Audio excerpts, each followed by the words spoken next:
बिस्मिल्लाहिर्रहमानिर्रहीम। अस्सलाम वालेकुम। कैसे हैं आप लोग? आज उम्मुल खैर, याकूब ख़ान और रयान फ़र्रुख। रयान फ़र्रुख कल भी थे हमारे साथ। रयान फ़र्रुख सिटी रावलपिंडी। अच्छा, आपको कल भी बताया था, आज फिर बता देती हूँ। कोशिश किया करें कि ऐसा कुछ नहीं है यहाँ पे, अगर मैं आपके सामने आप लोगों को पढ़ा रही हूँ तो आप लोग अपने कैमराज ऑन कर लिया करें और माइक म्यूट किया करें। उससे जैसे कल भी बताया था। अच्छा, उम्मुल खैर ने छोड़ दी। अच्छा, है उम्मुल खैर। उम्मुल खैर, माइक अगर आपका ऑन है तो उसको म्यूट कर लीजिए और कोशिश करें आप लोग जो बच्चे बैठे हुए हैं कि अपने कैमराज ऑन कर लें, ताकि हम एक दूसरे को देख के बराह रास्त गुफ्तगू कर सकें। अच्छा जी, कल हमने बात की थी कि हम अपना मैंने आपसे बात की थी कि किस तरह से उर्दू की तदरीस होगी और किस तरह से आप उर्दू ज़बान सीखेंगे। उसमें तरीका तदरीस यही होगा कि हम नज़्म असबाक जो हैं, जैसे आपने रवायती तरीके से पढ़ा कि पहले वो पढ़ते थे, हम उस तरह से नहीं पढ़ेंगे, बल्कि हम आगाज़ ज़बान शनासी से करेंगे। ठीक है? ज़बान शनासी से आगाज़ करने के बाद हम अपने सबक पे उसका इतलाक़ करेंगे।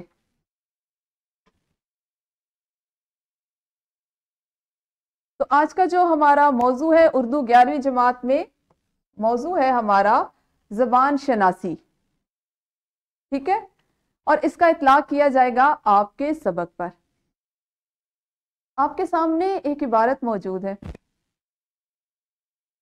रयान, अनम्यूट कीजिए बच्चे और मुझे ये जरा पढ़ के सुनाएं।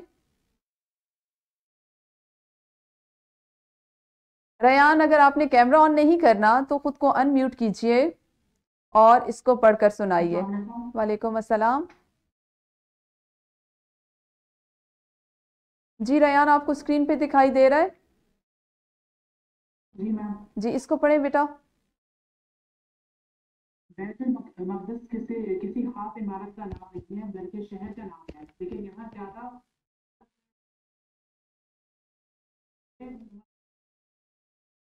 दाऊद इंसाफ से सवाल करता है, गोया उसके दोस्त सारी दुनिया की तो होती है, लेकिन जब ईसा अलैहिस्सलाम एक हजार साल बाद अगर 1000, अच्छा 48। जी ठीक है, बोलते जाए, मैं आपकी बाद में करेक्शन करती हूँ। दाऊद अलैहिस्सलाम ने कहा और अपना आप सब ऐसी वाकयात कर रहा है तो ठीक हो गया, शाबाश रेयान फरुख। अच्छा, उसके बाद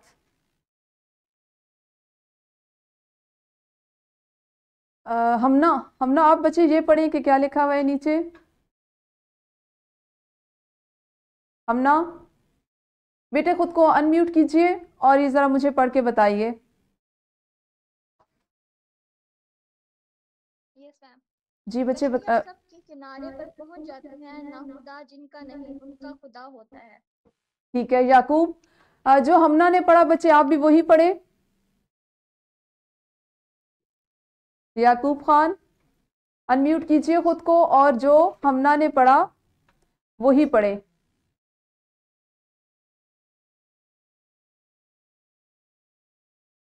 याकूब खान, खुद को अनम्यूट करके पढ़े बेटा। अच्छा, वकार अहमद बुजदार, आपको वकार मेरी आवाज आ रही है तो खुद को अनम्यूट करें और इसको पढ़ें। जो हमना ने पढ़ा उसी को पढ़ें।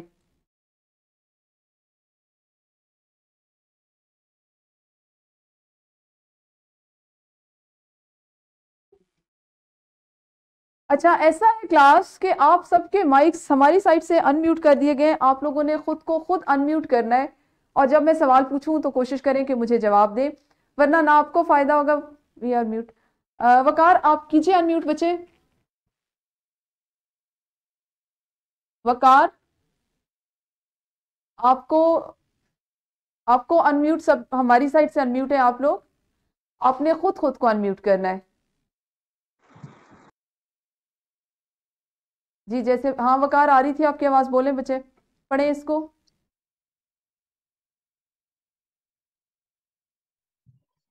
कश्तियाँ सब के किनारे पर पहुंच जाती हैं, ना खुदा जिनका नहीं उनका खुदा नहीं। ठीक है, शाबाश।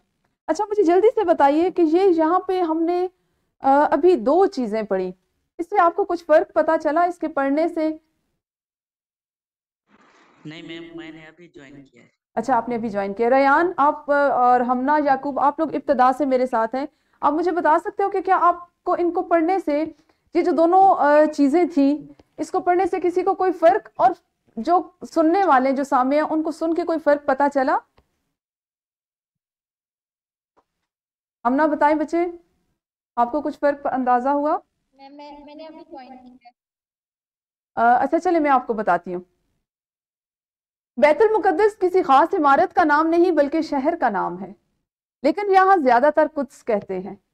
ये मुतबरक शहर अगरचे हजरत दाऊद अलैहिस्सलाम, सुलेमान अलैहिस्सलाम के इंतसाब से शोहरत रखता है, और गोया इसके वजूद की तारीख इन्हीं अंबिया के अहद से शुरू होती है, लेकिन दर हकीकत वो इस अहद से पहले मौजूद था। हजरत ईसा से 1048 वर्ष पहले दाऊद अलैहिस्सलाम ने इसको मत्स्यून से छीना था और अपना पाया तख्त करार दिया था। इस अहद से आज तक वो बड़े बड़े तारीखी वाकयात का मरकज रहा है। शुरू इस्लाम में मुसलमानों का किबला था और ईसाइयों का आज भी है। उसके बाद कश्तियां सबकी किनारे पर पहुंच जाती हैं, कश्तियां सबकी किनारे पर पहुंच जाती हैं, ना खुदा जिनका नहीं उनका खुदा होता है। अब मुझे बताइए कि क्या आपको मेरी अदाई से इन दोनों में कुछ फर्क का अंदाजा हुआ? किसी बच्चे को जिस तरह मैंने इसको अदा किया, पढ़ा, आपको पता चला कि हम क्या सीखने जा रहे हैं, या मैंने आपको क्या पढ़ के सुनाया? ये ऊपर वाला नसर है और नीचे वाला शेर। शाबाश, जबरदस्त, यही मेरा मकसद था।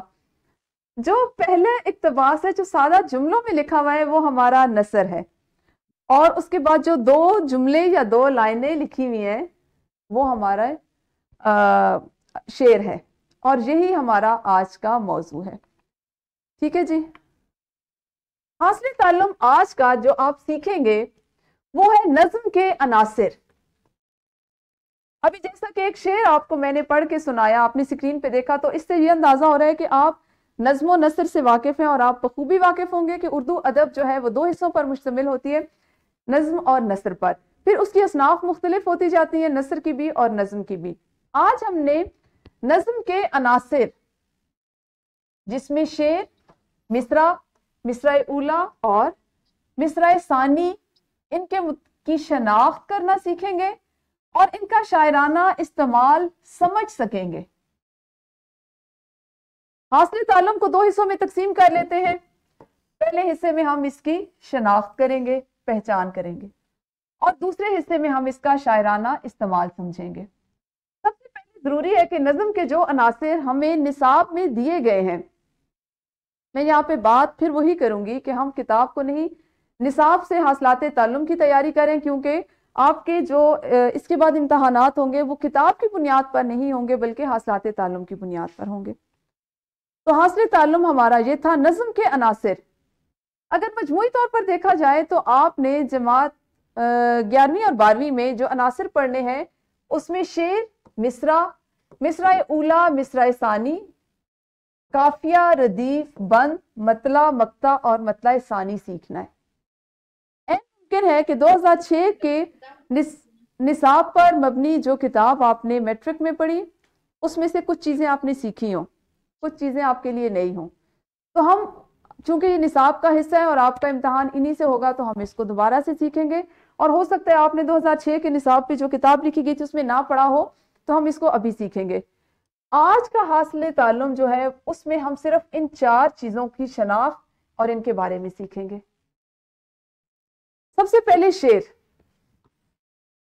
अब यहाँ पे मैं आपको वाज़ेह करती चलूं कि आपके इम्तहान में जो कसीरुल इंतखाब सवालात आएंगे वो हासिलाते ताल्लुम की बुनियाद पर होंगे, और जो मुख्तसर जवाब 2 नंबर का आपको, एक वो जिसको कहते हैं जिसकी तारीफ लिखें और मिसाल से वजाहत करें, तो उसके लिए इस तरह का सवाल होगा। इसलिए आपको इन तारीफों से वाकिफ होना चाहिए, या आपको पता हो कि शेर किसे कहते हैं, ये किस ज़बान का लफ्ज़ है, और इसकी क्या जरूरत होती है, इसकी क्या हैत होती है। ठीक है जी।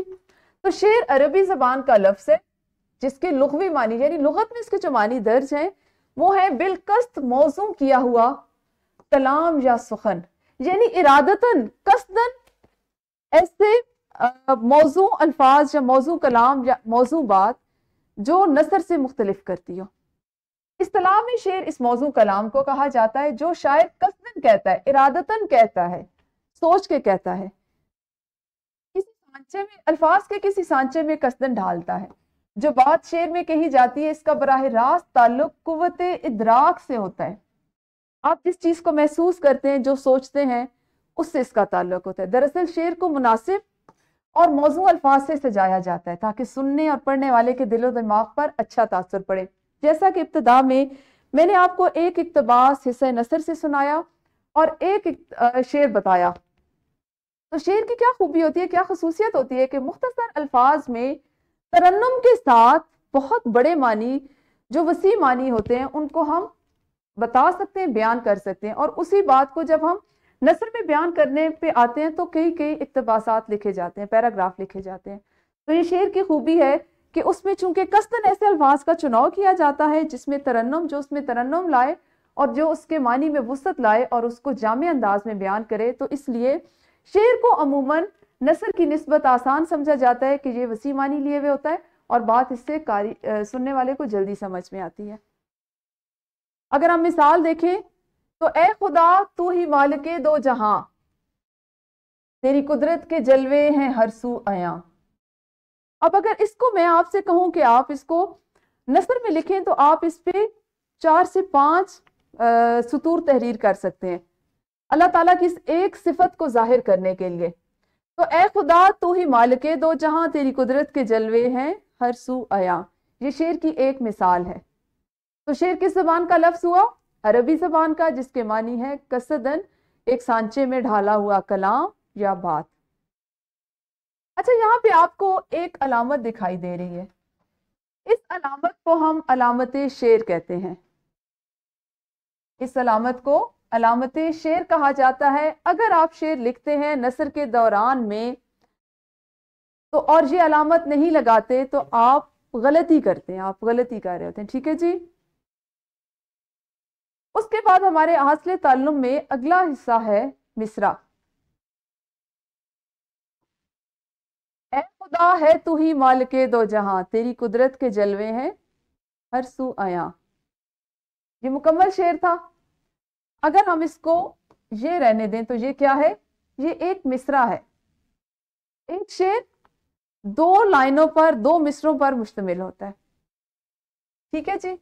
जिस तरह किसी दरवाजे के 2 बराबर के तख्ते होते हैं ना, 2 बराबर के पार्ट होते हैं, इसी तरह शेर के 2 बराबर के टुकड़े होते हैं।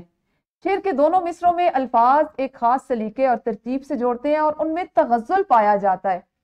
ये खसूसियत है शेर की। अगर उसमें तगज़्ज़ुल ना पाया जा रहा हो, उसके अल्फाज में तरतीब ना हो, तो उसको आप एक मुअस्सर शेर नहीं कह सकते, वो शेर नहीं होगा।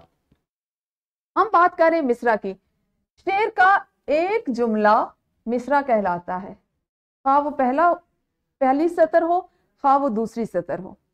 अभी आपको मैंने इब्तिदा में दिखाया कि जब हम शेर लिखते हैं मुकम्मल शेर तो उसके साथ ये अलामत लगाते हैं और इस अलामत को अलामत शेर कहा जाता है। जब हम एक मिसरा लिखते हैं तो उसके साथ ये अलामत लगाई जाती है, ये अलामत मिसरा है। और इसको आप किस तरह से याद रखेंगे कि मिसरा किस तरह से लिखा जाता है? मीम, स्वाद, रे और आइन। तो यही आइन अगर हम इसको यहां लगा लें तो वो मिसरा की अलामत होती है। देखें, ये है हमारे पास बेनियाजी हद से गुजरी बंदा परवर कब तलक, ये है मिसरा उला। अगर अब इसके साथ आप पूरा शामिल कर लें तो ये हमारा क्या बन गया? इस अलामत को देखते हुए ये मुकम्मल शेर हो गया, ये इसका मिसरा उला हो गया और ये इसका मिसरा सानी हो गया। उला का मतलब होता है पहला। उला का क्या मतलब होता है? पहला। किसी भी शेर का, वो कोई भी हो सकता है, नज़म का दूसरा, चौथा, छठा, 8वां, कोई सा भी शेर हो सकता है, उसके पहले जुमले, पहली सतर को मिसरा उला कहेंगे और दूसरे मिसरे को मिसरा सानी। सानी का मतलब होता है ना दूसरा, तो उसको मिसरा सानी कहेंगे। ठीक है। आपका शेर उस वक्त तक शेर नहीं कहलाएगा जब तक उसके साथ अलामत शेर लिखने में नहीं लगाई जाएगी।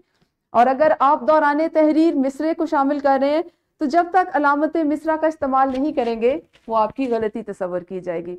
इसी तरह अगर आपसे कहा जाए कि दिए गए शेर में से मिसरा उला और मिसरा सानी की शनाख्त कीजिए तो पहला मिसरा हमेशा मिसरा उला होगा, जैसा कि नाम से जाहिर है अव्वल से ये निकला है उला, और दूसरा मिसरा सानी होगा। समझ आई आप सबको? नीचे लिख के ही मुझे बता दीजिए कि हासिल ताल्लुम का पहला हिस्सा था वकार, ठीक हो गया, शाबाश। शेर, मिसरा, मिसरा उला और मिसरा सानी, 4 चीजें आज आपने सीखनी थी। आज का हासिल ताल्लुम 4 चीजों पर मुश्तमिल था, जिसमें हमने इन 4 चीजों की शनाख्त और शायराना इस्तेमाल, शनाख्त तक हम पहुंच चुके हैं। सीख लिया कि मिसरा क्या होता है, शेर क्या होता है, मिसरा उला क्या होता है, मिसरा सानी क्या होता है। ठीक है, अब एक करते हैं यहाँ पे छोटी सी सरगर्मी, जो कि फिजिकल क्लास में अभी नहीं है और आप लोग हैं, तो आपने क्या करना है कि हर बच्चे ने 2 मिनट का मुख्तसर वक्त लीजिए, बल्कि 1 मिनट का लीजिए। 11वीं जमात है, आप जल्दी पढ़ लेंगे। और आपने आपके निसाब में जो हम मौजूद है उसके एक एक शेर से मिसरा उला और मिसरा सानी की शनाख्त करनी है और मुझे बताना है। हर बच्चा कोई भी एक शेर मुंतखब करे, उसमें से मुझे बताए कि उसमें मिसरा उला कौन सा और मिसरा सानी कौन सा है। 1 मिनट लीजिए, शाबाश।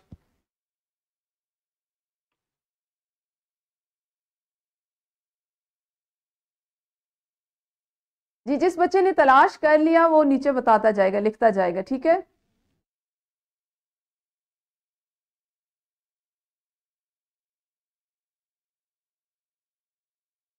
हमना किताब है आपके पास? हमना अनम्यूट कीजिए बच्चे खुद को और बताइए जरा।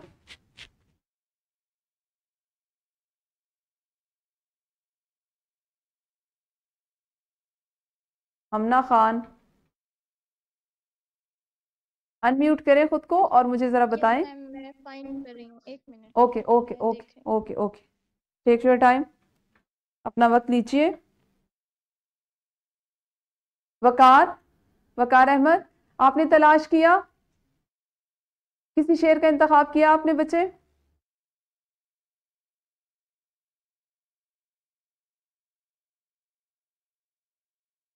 आपके पास किताब नहीं है याकूब? अच्छा, चलें, इसका हल भी निकाल लेंगे इंशाल्लाह। कल मैं अपनी प्रेजेंटेशन में हम जो नज्म पढ़ रहे होंगे उसको भी लगा लिया करूंगी। ठीक है जी।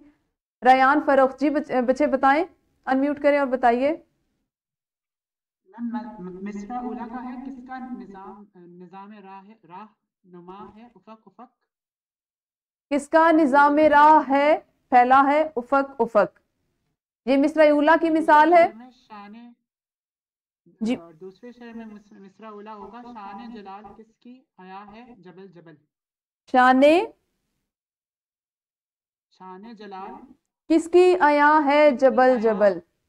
जबल शाने जलाल किसकी आया है, जबल जबल। ये दूसरे शेर का मिसरा उला हो गया, शाबाश शाबाश। वकार, आप पहले 2 अशार में से बच्चे मुझे जरा मिसरा सानी बताइए। जी मैम। जो पहले 2 अशार है ना उसमें से मुझे मिसरा सानी बताइए। वो याद नहीं। किताब है आपके पास? नहीं नहीं, मैं सिंध बोर्ड से हूँ। अच्छा, आप सिंध बोर्ड से हो। अच्छा, चले ऐसा करते हैं कि कल से मैं आपको जो हम जो भी मश्क कर रहे होंगे, जो चीज सीख रहे होंगे ना, उसके लिए मैं आपको कंटेंट जो है, हमद होगी, नज्म होगी, जो भी होगी वो भी आपको स्क्रीन पे दिखाऊंगी। फिर हम ये करेंगे कि हम यहाँ पे जमात में ही हमारे सामने चूंकि कंटेंट मौजूद होगा तो उसे तलाश कर लेंगे। ठीक है, ओके मैम। ठीक हो गया जी। बच्ची बताइए, हमना बताएं। हमना आप कहाँ से हैं? पहले जुमले में हमना, यस मैम, आप कहाँ से हो बच्चे? डेरा इस्माइल खान। डेरा इस्माइल खान से, ठीक है। आपके पास किताब है? जी। ठीक है, आप मुझे बताएं कि उसमें से आपने पहले 2 अशार में से चले मिसरा सानी बताइए। पहले शेर का है, जिसका दवाम गूंज रहा है अफक अफक। ठीक है, जिसका दवाम बुझ रहा है। और दूसरे शेर का है, जी, रंगी जमाल किसका जमा है अफक अफक। रंगे जमाल किसका जमा है? उफक, उफक है ना। रंगे जमाल Yes. किसका जमा है? उफक, उफक। यानी हर शेर में पहला मिसरा मिसरा उला होगा और दूसरा मिसरा मिसरा सानी होगा। ऐसा ही है ना? सानी। ऐसा ही है ना? शाबाश। तो आज का हासिल ताल्लुम क्या था? शेर। शेर क्या होता है? किस जबान का लफ्ज होता है? मानी क्या होते हैं? शेर को हम शेर किस सूरत में कहेंगे? क्या कोई भी सादा जुमले अगर हम उनको 2 सुतूर में लिख दें तो वो शेर कहलाएंगे? तो आज हमने ये सारी चीजें कि शेर क्या होता है, अरबी जबान का एक लफ्ज है लुगत में जिसके मानी है कि कसदन या इरादतन ऐसी बात, मौजू या कलाम या सुखन। और शेर की यह पहचान होती है कि उसमें ऐसे अल्फाज का इस्तेमाल किया जाता है, इंतखाब किया जाता है जिसमें तगज़ुल पाया जाए। क्योंकि ये तगज़ुल की सूरत में कायम होता है जब उसमें काफिया और रदीफ एक से होते हैं। हम आगे जाके जिस वक्त नज़म के अनासर में काफिया और रदीफ पढ़ेंगे तो मजीद वजाहत हो जाएगी।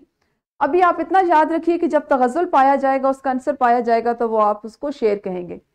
एक शेर कितने मिसरों पर मुश्तमिल होता है? लिख के बताइए।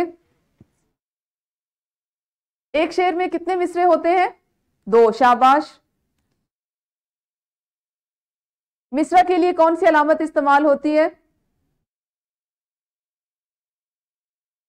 मिसरा के लिए वकार एंड ऑल्सो 6। इसका क्या मतलब है भला? अनम्यूट करके बताएं बच्चे। मैम जो सिंधी में शेर वगैरह होते हैं ना उनमें 6 मिसरे भी होते हैं। वो मैं आपको बताऊंगी। वो बच्चे शेर नहीं होता। शेर हमेशा 2 मिसरों पर मुश्तमिल होता है। वो नज्म की किस्म होती है, उसको हम मुसद्दस बोलते हैं। जिसमें 6 मिसरे होते हैं ना वो मुसद्दस होती है। जिसमें 5 मिसरे होते हैं उसको मुखम्मस बोलते हैं। जिसमें 4 होंगे उसको हम कता बोलेंगे। शेर जो है हमेशा 2 मिसरों पर मुश्तमिल होता है। ये शेर की पहचान होती है। ठीक है जी ठीक है, शाबाश। अच्छा जी, अलामत शेर। मुझे अपने लैपटॉप या जो भी आप जूम जहां से भी यूज कर रहे हैं उसमें से अलामत शेर बताइए। जब हम शेर लिखते हैं तो कौन सी अलामत इस्तेमाल करते हैं? चलिए मैं आपको बताती हूँ, इसमें से मुझे बताएं कौन सी इस्तेमाल होगी। इसमें से अलामत शेर किसको कहेंगे? मैम ये सेकंड वाली। सेकंड वाली को। शाबाश। ये अलामत शेर है हमारे पास। और ये कौन सी है? इसको क्या कहेंगे? अलामत मिसरा। अलामत मिसरा। और इसकी क्या पहचान है अलामत मिसरा की? कि चूंकि मिसरा के आखिर में आयन आता है तो इसलिए हम आसानी से याद रख सकेंगे कि अलामत मिसरा है। और दौराने लिखाई अगर हम मिसरा या शेर का इस्तेमाल करते हैं और इन अलामात का इस्तेमाल नहीं करेंगे तो वो हमारी गलती तस्वर की जाएगी। ठीक है, तो आज के हासिल ताल्लुम का ये हिस्सा आपको समझ में आया? यस। बाकी बच्चों को हमना के अलावा समझ आया सबको? शाबाश। अच्छा जी, अब हम क्या करेंगे कि इसी पे शायराना इस्तेमाल इसका मैंने आपको बताया क्यों किया जाता है। शायराना इस्तेमाल इसलिए किया जाता है कि आम तौर पर जो चीज़ हम नसर में आसान अल्फाज में कई कई जुमलों में कई कई पैराग्राफ में समझाते हैं, शेरों में इन चीज़ों का इस्तेमाल करते हुए अशार की सूरत में, मिसरों की सूरत में मुख्तसरन बता सकते हैं, समझा सकते हैं।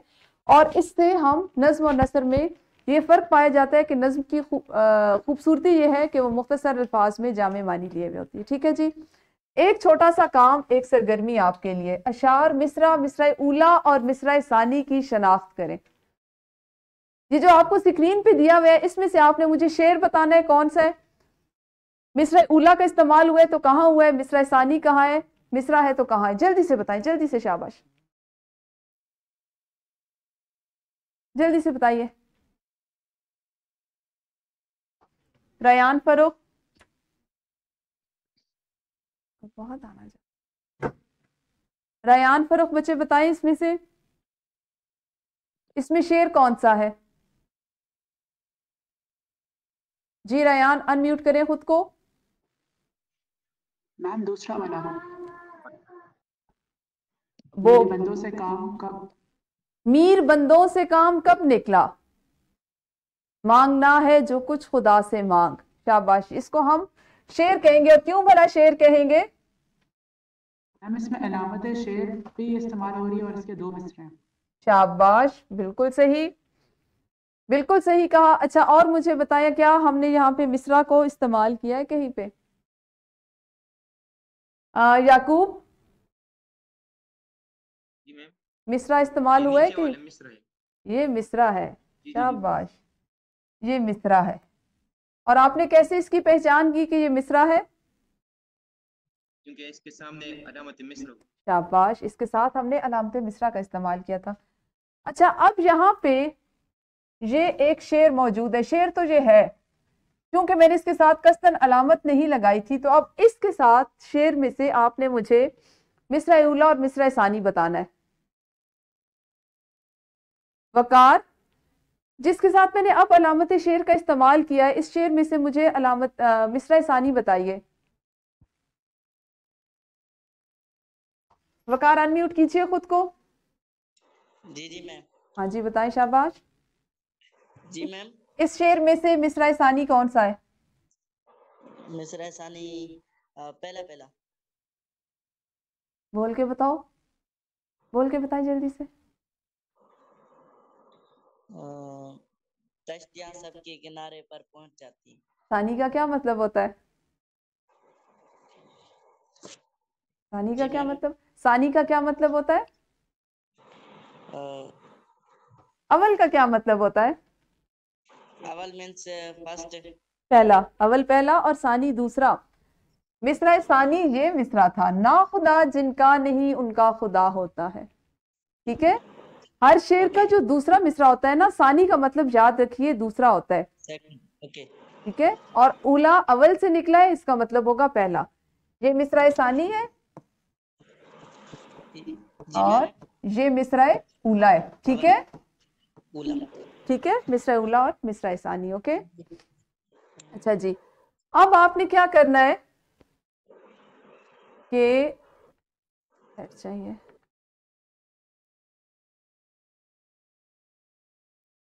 ये लुकमान क्यों नहीं आ गए? अच्छा जी,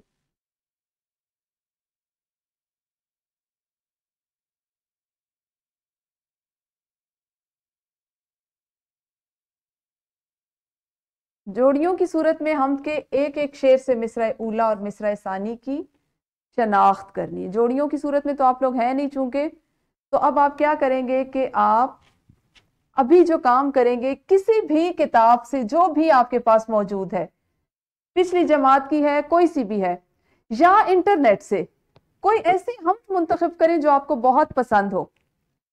उस हम से आपने मिसरा, मिसरा उला, मिसरा सानी और शेर की निशानदेही करनी है। ये काम आप किस तरह से करेंगे कि हर बच्चा आज एक एक हम तलाश करके तहरीर करेगा, उसके बाद नीचे उस हम में से जब शेर निकालेगा तो उसके साथ उसकी अलामत लगाएगा, मिसरा लिखेगा उसकी अलामत, फिर जो अशार 1, 2 या 3 वो मुंतखब करेगा और उसमें से मिसरा उला और मिसरा सानी की निशानदेही करेगा, शनाख्त करेगा, और शायर ने क्यों इस्तेमाल करते हैं हम शायरी में इन चीज़ों का, ये लिखेगा 2 से 3 जुमलों में। ये आज का आपका घर का काम होगा। कल इंशाल्लाह जब हम अपनी अगली जमात शुरू करेंगे तो उससे पहले हर बच्चा स्क्रीन पे वो स्क्रीनशॉट लेके पहले मुझे दिखाएगा और उसके बाद हम अपना अगला काम शुरू करेंगे। ठीक है, ठीक है ना? जी मैम। गुड। तो ये हो गया घर का काम। इंशाल्लाह कल अगला काम शुरू करेंगे। उस वक्त तक आप सब अपना ख्याल रखिए। अल्लाह हाफिज, शुक्रिया।